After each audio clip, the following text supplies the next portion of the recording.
Hello everyone. In this video lecture, we're going to discuss the dynamics of patient and provider interactions in health communication. This is kind of uh, an example of the perhaps lowest level of analysis of health communication, kind of the micro level, the individual interaction, and we can learn a lot that we can apply to our own lives and carry forward in our careers by studying this. So let's get into it. So before I get too deep into it, I should probably explain what I mean by level of analysis, because I just mentioned that this is kind of the micro level of analysis. Well, um, all kinds of researchers, communication is a huge field, right? With a lot of different people doing a lot of different things. And each researcher kind of has their questions that they are able to answer given their methodology and what level they're focusing on. This just means like levels of bigness, big pictureness, if you will. So the micro level would be, another example would be parent-child communication or talking to your friend about going to the gym. These are individual level interactions. The meso level would be like a community wellness program, such as this app that's designed to help members of the Great Lakes Anishinaabe tribe uh, make informed choices about what kind of fish to eat to maximize nutritional benefit and reduce their risk of contaminants. And so it's kind of a community level intervention program. A large public health intervention might be an example of the macro level. So again, these are just kind of ascending levels of big pictureness, right? The only time this is, well, it's important for you. This is more important for like research and research methods, but it's important for you to understand that just because you observe a pattern at one level of analysis doesn't mean it's going to apply to different levels of analysis. For instance, we could point out that there is a greater risk of diabetes and obesity in a certain population, but then if you look at someone of that demographic, that doesn't mean they're going to be overweight and have diabetes, right? Not everyone in that population does. It's just an average, an aggregate trend. So that would be what we call an ecological fallacy. Don't worry too much about that. I just want you to kind of have a baseline understanding of what we're talking about and when we're talking about it. So the textbook is now starting us at this micro level of patient-provider interaction. So let's think about this, patients and caregivers. What matters in these interactions? What do you think is most influential in terms of those health outcomes? Does it matter what kind of provider you're talking to? What are the personality traits of that individual? Does it matter what kind of patient and what kind of personality traits or level of education of them? And what can we do to improve the outcomes of these kinds of interactions for ourselves and others? You may already be able to guess that it's a bit of both, right? When you're dealing with these individual level interactions, personality traits, level of education, all those personal background, well, surprise, that all factors into it. And so this chapter is really trying to establish realistic expectations as to, well, patients and caregivers and providers, right? Namely that they're all people and they're all interacting. And depending on how they interact in that communication interaction, that's going to impact decisions made by those individuals and including health outcomes. So why might this matter? Looking at this stuff from the individual level, what kind of individual consequences can we see from these interactions? It's not like we just go to the doctor and beep boop, they figure out what's wrong with us and give us medicine. We've already established we're kind of moving away from that model, and we'll talk about that a little bit more today, but this is something that matters for us, these individual interactions, because that impacts how our health outcomes are. An example of this is representation, right? Most doctors are white in the United States. So, and we see some trends associated with that that lead us to believe that people have worse health outcomes when the doctor that they're interacting with doesn't look like them, doesn't talk like them, doesn't understand their culture, right? So there's these cultural differences that interfere with adherence to health plans, to successful diagnosis, to all of those different things across cultural or ethnic boundaries. And why is that, right? And why does that matter? Well, we can look at a specific example to kind of get into the significance of individual patient-provider interaction. So why does representation in healthcare matter? I just mentioned that there seems to be less good outcomes when your doctor doesn't look, talk, etc. like you. They don't belong to the same group, whatever that group may be. Typically, The concern is racial groups, right? Health disparities. There are health disparities are detectable differences in health outcomes for different groups based on their demographics. So an example of this would be in the United States, um, Black Americans are pretty consistently undertreated for pain relative to white Americans. What this looks like is uh, well, for example, here's directly from the study that this article is talking about. So, for example, a study examining pain management among patients with metastatic or recurrent cancer found that only 35% of racial minority patients received the appropriate prescriptions as established by the World Health Organization guidelines, compared with 50% of non-minority student or patients, excuse me. So that's pretty bad, right? Only 35% of the racial minority patients are getting the pain that they need. Now, it is also interesting to note that only 50% of non-minority patients are getting it too. So it's not like if you're white, you 100% always get the right treatment. That's not quite what we're dealing with. Part of what this article is suggesting is that there is probably an overprescription of medications for white patients and underprescription of medication for black patients, or more likely both. And so that was the main point of this article, it was what I was getting into. Now, I am referencing the actual study. What you're looking at here is the Washington Post reporting on this. Now, so keeping in mind what I just kind of mentioned here,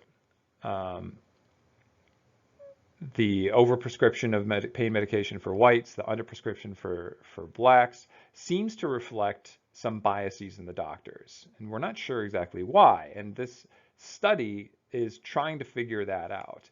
The Washington Post is kind of implying that these doctors are just racist, right? Well, we could probably guess it's a little more complicated than that, but that seems to be the implication here.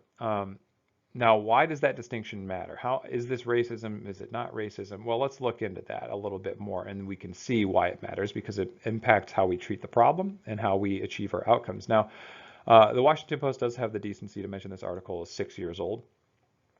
So we're going to walk a little bit through the timeline of how this has been investigated, and maybe that'll help clear some things up for you. But it is interesting to think about this stuff. So this seems like a pretty complex issue. For instance, so if white patients are getting consistently overprescribed medication, that's a problem too, right? That might be contributing to the opioid epidemic, which seems to disproportionately affect white people for whatever reason. Well, this might be part of that problem, right? But then the other side of that coin would be, obviously, if black people are not getting the pain medication that they need when they're in pain, that's going to decrease their quality of living and their health outcomes as well. So we could look at it from both angles, but that's not necessarily the point of this discussion, because this is getting down to some important distinctions and consequences for representation in healthcare. So the Washington Post article is kind of implying that doctors are just racist and they have these weird perceptions about biological differences between blacks and whites, right? So the study that this Washington Post article is referencing is demonstrating that lay people, first-year med students, second-year med students, third year, and residents, fourth year, there are misconceptions about biological differences between blacks and whites. And so the Washington Post article shares a little table that outlines, well, here's all the crazy things that doctors believe. Let's look at that. So here's what we're dealing with. On the left, you see a table that comes from the actual study, because whenever I read something like the Washington Post talking about something important like this, I go try and find the actual study that led to the story, because that's going to be way more meaningful than anything that their commentators can give me. So on the left, you have what comes from the actual study, that is the table from it, and on the right, you have the table that the Washington Post provided us. I want you to take a few seconds to look this over and see if you can notice any differences.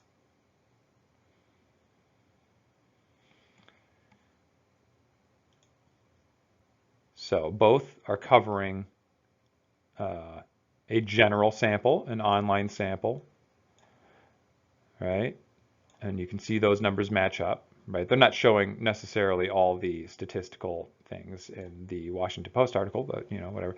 We can see the first, second, third years in residence. We can see the percentage of them that believe these outlandish things. So for instance, the black skin is thicker than whites. 58% of the general population they sampled believed that was true. 40% of first-year med students, 42% of second-year med students, 22% of third-year med students, and 25% of residents believed that this was true. Well, according the Washington Post is pointing out all these silly differences that people, including med students, believe. Now, we could see some positive trends here. At least it's getting better over time. Their education seems to be paying off, right? Only if fewer people believe that once they complete their medical training than before, hey, that's a success. But it's still troubling if people believe these, if doctors believe these misconceptions. It's going to lead to differential outcomes in the healthcare. But let's compare it to the other table here, because there's something interesting. Did you notice anything different about these two? Well, for one thing, there are fewer items on this Washington Post article page than there are in the actual study. Which ones are missing? Here's your clue over here. So this table from the actual study is showing about half and half things that are false and things that are true. So there are, in fact, biological differences between blacks and whites in terms of, what kind of healthcare is statistically speaking more likely to occur. Like, what is a greater risk for one party than the other? For instance, whites are less susceptible to heart disease than blacks.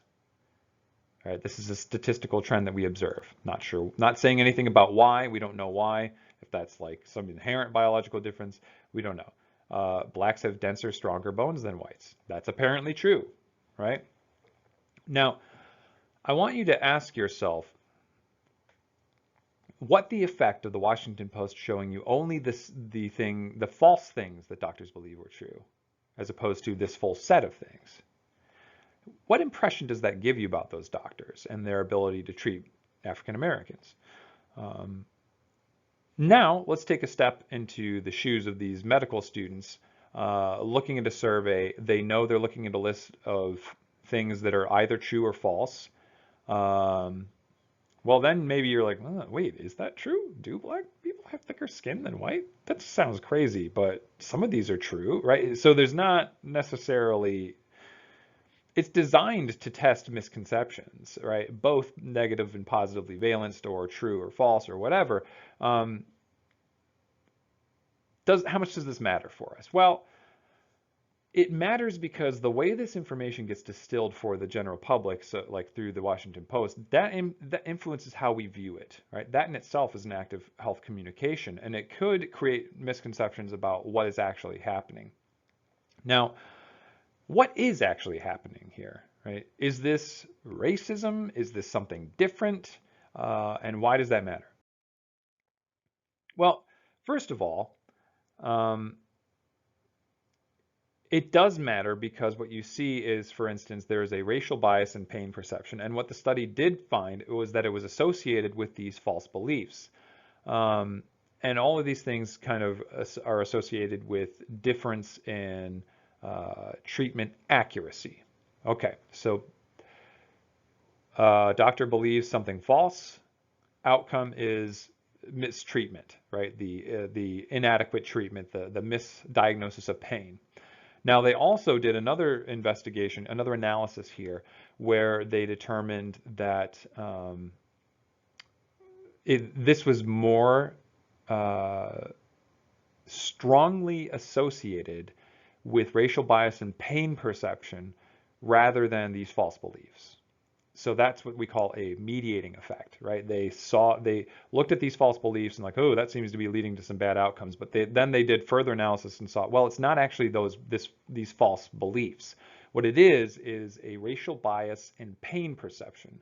So what does that mean? Well, that means that the doctors have a hard time determining how much pain African Americans are in. So is that different than racism? Well, a little bit. And if we are considering intent, right? If we're just considering the outcomes, well, there's still a bad outcome here. If we're considering the intent of the doctors, well, they're not doing this maliciously.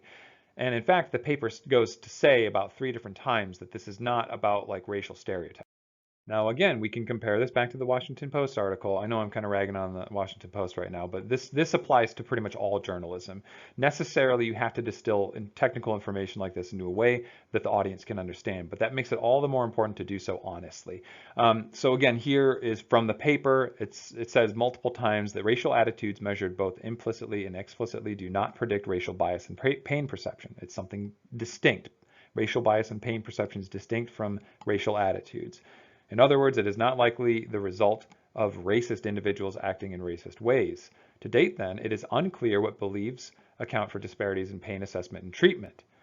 And then again, here farther below, it says these biological conceptions of race are only weakly, if at all, correlated with racial attitudes. Again, we should draw this back to the Washington Post headline and ask ourselves, well, what is the reason? They didn't give a clear reason, but they seem to be implying it's racism. It's a little bit more nuanced than that. So the research has developed over time. So the Washington Post article is offering 6 years ago, again, acknowledging that, the disturbing reason some African American patients may be undertreated for pain, and they point out the association between these false beliefs, these misconceptions, and the bias in pain treatment. But they're ignoring the second part of this study here, where the mediating effect found that, well, it's not just those false beliefs, it's something different. It's the actual ability of the doctors to be able to acknowledge pain in these individuals.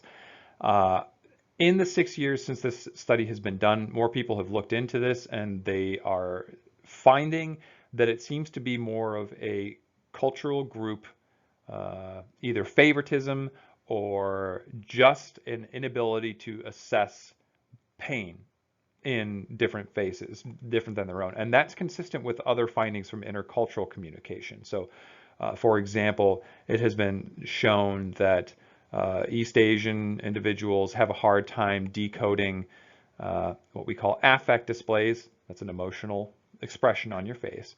So they did an experiment to determine how and why that difference arose. They found that East Asians, specifically these were Chinese students, they found that they had a hard time distinguishing between anger and disgust, for instance.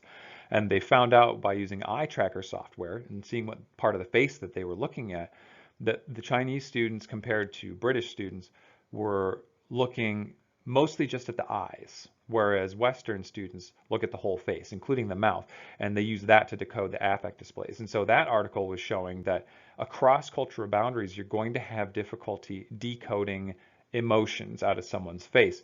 It seems like we have a similar problem here with non-minority doctors working with minority patients. They're not accurately decoding pain on the faces of the individuals. Now, they are also not decoding the pain, not understanding the pain correctly based on self-reporting measures. And it's still not entirely clear why this is happening, but it doesn't seem to be malicious. It doesn't seem to be like overtly racist. Systemically racist? Possibly. We're talking about something that has differential outcomes, but it's a little more complicated than what the Washington Post is suggesting. One last note on this article. I want you to see here, this article was covering 2 studies, right? They did the initial study where they asked people on the internet about these misconceptions, and then they did the follow-up study with the medical students specifically. Neither of these studies are looking at non-minority misconceptions. Why does that matter, Jonathan? You may be asking. Well, it doesn't for what they're trying to find, but I don't know why you would exclude that kind of information. Wouldn't you want to know if African Americans have similar misconceptions about themselves? So that just seems like a limitation of the study to me. It's not a big deal because that's not the question that they're asking. However, I don't think it really behooves us to limit the information available to us, because now I really want to know. I'm really curious, right? How do blacks interpret this?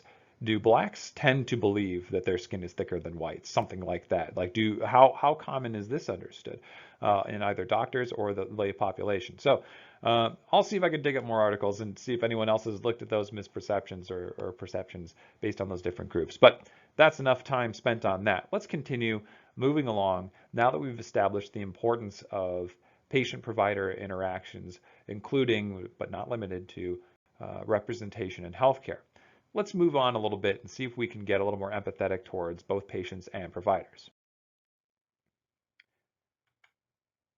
So from this article and this whole Washington Post thing, we do learn that there are some troubling patterns regarding real and imagined racial differences in healthcare. Doctors have some persistent problems interpreting pain across racial and cultural boundaries. And this does contribute to a disparity in pain treatment. Again, overprescription of drugs for whites, underprescription of drugs for blacks in terms of pain management. So it may not be racism in the classical sense. Rather, this is probably an in-group, out-group bias. You may have heard those terms before if you took some basic psychology courses. But let's do a little overview of what that means too. Now, regardless of the cause, it still matters for health outcomes. However, it changes how we deal with the problems, right? If we misattribute the cause, then we're going to have a harder time solving the problem, right? What is the solution if we say, well, doctors are racist? I don't know. It's hard to say.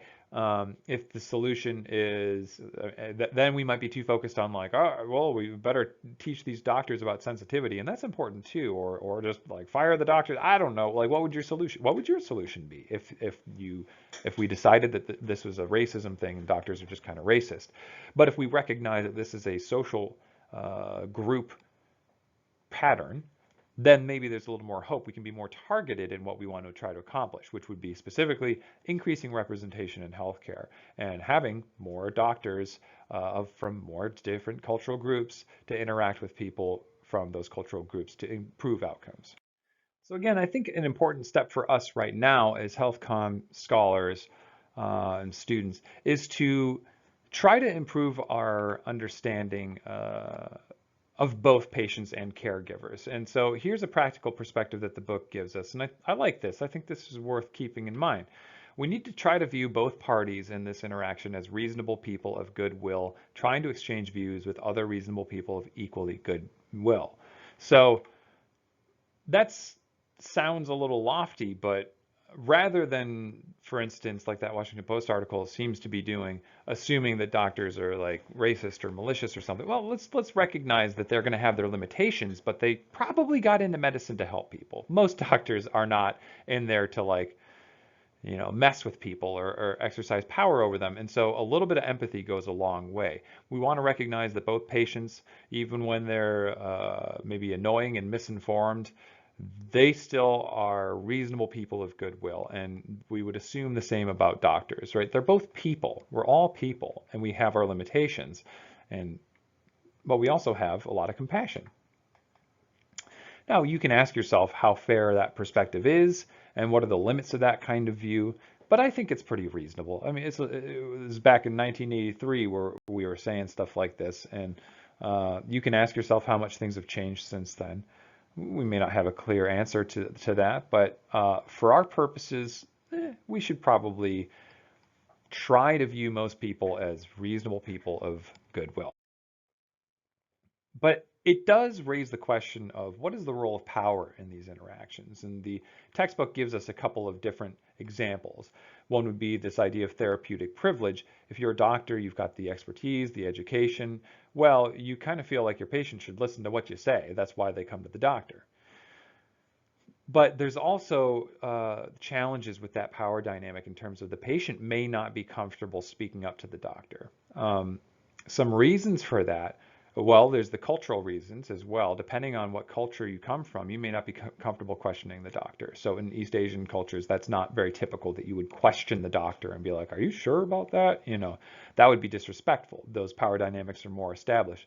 It is, however, important to note that even in those cultures, patients report wanting to feel like they have some control over their health care. So trying to establish those dynamics will get doctors very far regardless of what culture they're working in. Trying to make the patient feel more like they have agency over their own choices is going to be a good strategy no matter what culture you're in. You have an additional challenge here of doorknob disclosures, as the textbook says, right? This means the doctor's on their way out the door, they've literally got their hand on the doorknob, and the patient discloses like what they're actually there to talk about. And this causes problems, it causes delays, it causes impatience, it causes irritation. It also makes it more difficult for the doctor to actually help you with your problems. So, what does this imply for us as a patient? Or if you become a provider, how would you try and take that information on yourself? Well, maybe get right to the point. Be honest as you can with your doctor if you want to solve those problems. We get embarrassed about embarrassing things, but you're there to get help from the doctor. And so this is an obstacle to overcome for both doctors and patients, that the embarrassment, like these are people, right? And maybe we don't want to talk to them about something that is socially awkward for us. But you should if you want to fix the problem, right? Now, another issue with power dynamics in these relationships is patronizing behavior. So, are they using terminology that's too advanced for you to understand? Do you feel like they're talking down to you? Do they seem impatient with your questions? All of that's going to be a problem for the interaction, for the patient. It's going to discourage them asking questions and interacting with the doctor. You also have what we call social transgressions. So, for example, when is it appropriate to hold hands with a patient? This, I believe the textbook mentions this as an example. I have experienced this as a patient when I was going under anesthesia for, I can't remember what surgery, but like the nurse was holding my hand, and I remember thinking as these drugs kicked in, I'm like, whoa, this is a minor surgery. You guys know you're not like doing a heart transplant or something, right? It had the opposite effect of calming me down. I was like, what is going on here, right? Because that was unusual. However, the nature of these situations is dynamic, and it is subjective, and it depends on the individual. It depends on the patients and the doctors. I can think of another example when we took my son into the ER because he was having croup, which is a hollow barking cough associated with a respiratory illness or irritation, kind of like asthma, that indicates breathing issues. And so we were worried enough about him that we took him into the ER, and they tried to clean out his sinuses. They gave him some steroids and shot and things like that. It was a miserable experience. And I remember the young ER doctors trying to do this, and I could tell that they don't want to torture kids. That's not what they are signed up for, right? That's not what they want to do. But it seemed like I have a particular memory of this young male doctor. He was African American, if that matters. But since we're talking about crossing cultural boundaries, it may have, right? Maybe he wasn't comfortable asking for help. But I noticed that my son was freaking out because of the things they were trying to suck snot out of his nose, and I comforted my son and held him down, and the doctor said, "Thank you."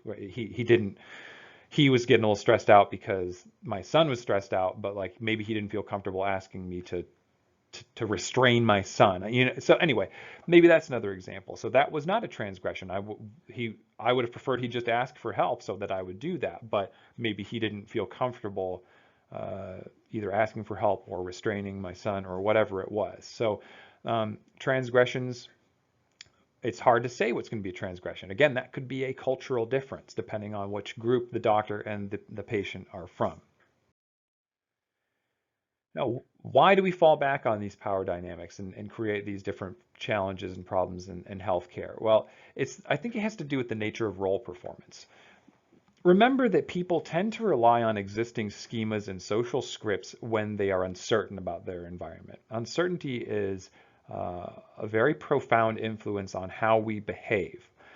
We have grown up learning about doctors, interacting with them, and treating them a certain way, with deference, with power, and not really questioning their behaviors, perhaps. And it depends, again, on how you grew up, but that social script is kind of built into the actual biology of your brain in terms of how you form memories, how you behave. And sometimes these things manifest in these learned behaviors, manifest as what we would refer to as schemas or scripts. That is like, all right, I've got a set script that I expect from this interaction with a doctor. They ask me questions, I answer the questions, they give me drugs, I leave, right? Whatever it is.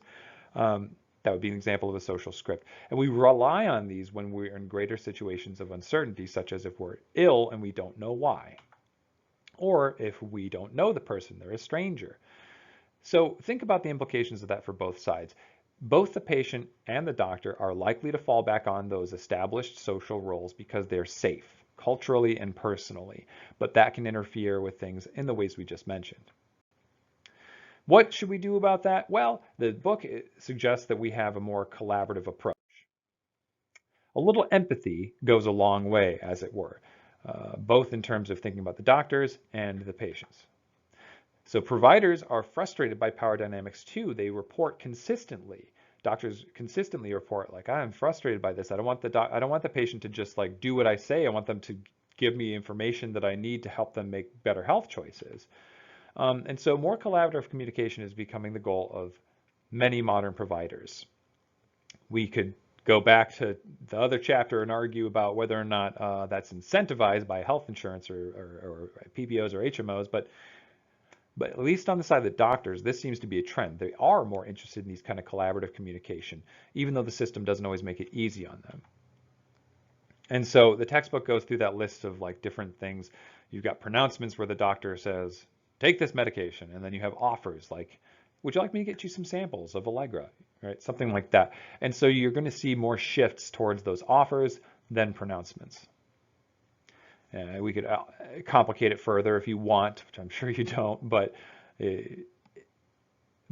everything literally is an offer, right? There are very few things that a doctor can do against your will. That's how the whole system is designed, right?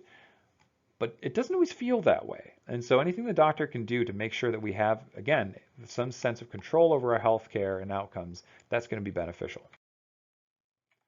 So the textbook gives us a bunch of examples of collaborative communication strategies that doctors use. So collaborative interpretation, this is emphasizing the rhetoric of agency versus passivity. What that means is just the way we talk about it.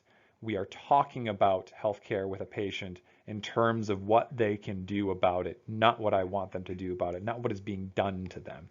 And so rearranging those words or framing, that matters a lot for the success of the interaction. Motivational interviewing, it's almost exactly what it sounds like. We're just asking more questions and exploring more options. But think about the nature of brainstorming. When you brainstorm regarding a problem, you want to create as many possibilities, as many options as possible, even if they're dumb, right? All right, even put the dumb options on the table and then we can eliminate them and get closer to what we know isn't dumb, right? So motivational interviewing is getting us in that direction of doctors asking more questions. And the patient probably should do that too. There's also this idea in the motivational interviewing section, they mentioned verbing versus nouning. All they're really getting at there is that there is a disconnect sometimes between what we want to accomplish and what we actually accomplish. And then that creates a tension in our behavior, perhaps a little cognitive dissonance, an inconsistency with our behavior. And that can be a deterrent. And motivational interviewing can help us well, all of these strategies can help us go in more of a verbing direction in terms of what we can do rather than just the static idea of health. Narratives. That's how we view the world. We tell stories. That's what we do. That's our individual interaction. So much of our communication is just storytelling. And so narratives are a great way for doctors to get more connected with the patients. There's that quote in the book where the doctor says, well, you have to be willing to be part of their story. And if you're not, what are you doing as a doctor, right? And so that means on the side of doctors, they might need a little more patience. Even though on average they get 7 minutes to interact with a patient, they have to be patient enough to listen to those patients' stories. Because if they don't, they might miss some critical details. So again, this is a natural communication pattern. And if a doctor enters that interaction with that kind of biomedical perspective of like, okay, what's wrong? right? What are the symptoms? Well, the patient may not have a clear understanding of that, at least not to the medical level that the doctor does. Again, that's why they're at the doctor. So following those more natural communication patterns, storytelling, that's a very important part of this as well. Now, they also mention in the textbook integrative health theory. All it's really saying is that health is the alignment of interpretive accounts, performance, and social expectations. So we're all people. We have interpretive experiences. We have subjective experiences, the ways we live and experience this world and this life. Another part of it is the performance side of it, what we do, the actions that we take. And then the social relationships. We are humans. We are human beings, and there are those social expectations of the interaction with the doctor and the patient. All of this factors into it. That might remind you a little bit of the health belief model, which we'll look at shortly. So all of these factors are related. These are examples of ways in which patients and providers can engage into a more collaborative communication interaction, and therefore lead to better, hopefully, better health outcomes. Now, let's wrap it up here talking about the current trends. Where is this going? Well, we're getting a sense of that now, right? We've talked about the landscape of the healthcare system, but by looking at these patient and provider dynamics, we can get a sense as to how things are changing. This seems to be getting better, or at least changing. Why is that? Well, for one, we have this information age. Patients have much more knowledge regarding their medical, well, Wikipedia and WebMD, right? And what do you do when you have a problem? You Google it. You might be wrong, but you're going to learn something either way. And if you bring that knowledge into the exam room, yeah, some doctors might get a little annoyed by that, right? This might be a little double-edged sword in terms of like it could irritate the doctor by having your mom go in and be like, well, my chiropractor said I should take echinacea. What do you think? Well, that's not going to solve this problem. That's not going to cure cancer, right? So it could be a double-edged sword in that way. But also, most doctors, as long as you bring that information in the form of a question and you're honestly engaged and listen to what they had to say, I think that most doctors will be pretty receptive to that. At least they have been in my experience. Whenever I go in and I have a specific question and they can tell that I know enough that they can use some technical language to explain why they recommend that course of action, that increases both of our confidence in that interaction. The increased pace of everything. Don't forget that this is a globalized society. We have interactions. We've got flights flying all over the world. We got pandemics. We have YouTube videos. We have people in one country scrutinizing the behavior of doctors in another country. We have this increased pace of everything in our lives, and we want to be aware of that some things are going to change much faster than human nature, right? We are still, at the end of the day, social animals, and those interactions matter a lot.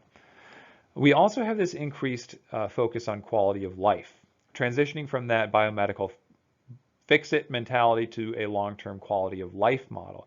Again, is that reflected in the healthcare system? It may not be there yet, but we do see that transition with patients and providers both being more interested in this quality of life model.